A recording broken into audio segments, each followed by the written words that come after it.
Andy Ahern video podcast. Today we're going to do part 1, 2, 3, and 4 of the due diligence process. Over the last 4 weeks we've talked about beginning the process of going through the mental preparation and the financial evaluation of your business, assembling a team that can help you cross the finish line but not get in the way.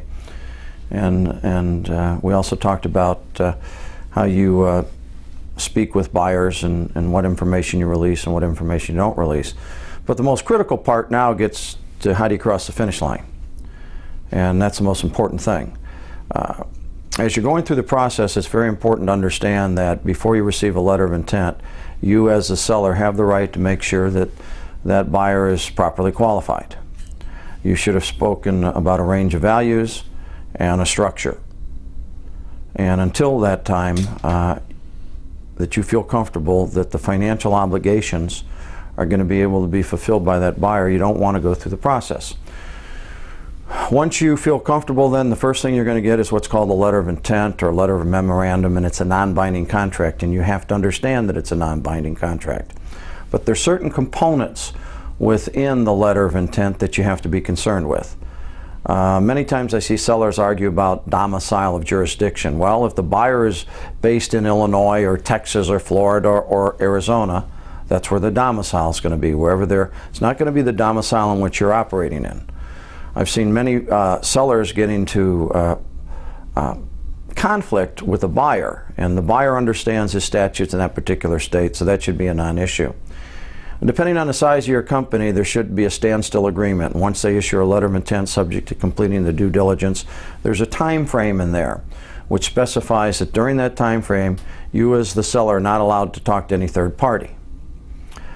Depending on your size, the standstill agreements are normally 60 to 90 days. It can go as long as 120 days if you're a larger business. But the bottom line is, one, you have to feel comfortable that the buyer has the financial ability to close a deal, and two, then you have to be prepared to go through the due diligence process.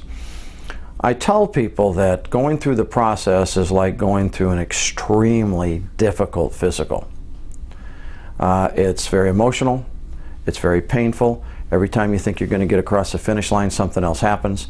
Then when you think you're going to get across the finish line, something else happens. Then when you think you're going to get across the finish line, something else happens. And at the same time, it's very difficult to stay focused on your business when you're anticipating that the sale is going to take place. So rule number 1 from Ahern, don't ever assume that the deal is going to close. Never take your eye off your business, because here's what can happen. The business can be performing well. Strategic buyers are going to look at the continued performance. If all of a sudden your revenue or earnings start slipping because you've taken your eye off your business, guess what's happened? They can pull out. The other thing you have to do is, as you're starting to go through the due diligence process, you have to advise your advisors what position they're to take. One of the most important things to do is to make sure that your accountants and your attorneys don't run up the meter. And I'm going to go through that when we go through the next part of the process. So when you get to due diligence process, you're going to begin with a list of requirements. And the list sometimes can be exhausting. You have to look at the list, you have to split it up within your key individuals, and also it's very important to understand that you never, ever, ever tell any of your employees what's going on. Because if you do, it might frighten them, because there's an unknown, and then they could leave. So you got to keep it quiet, but at the same time you have to have your trusted advisor split up the due diligence request.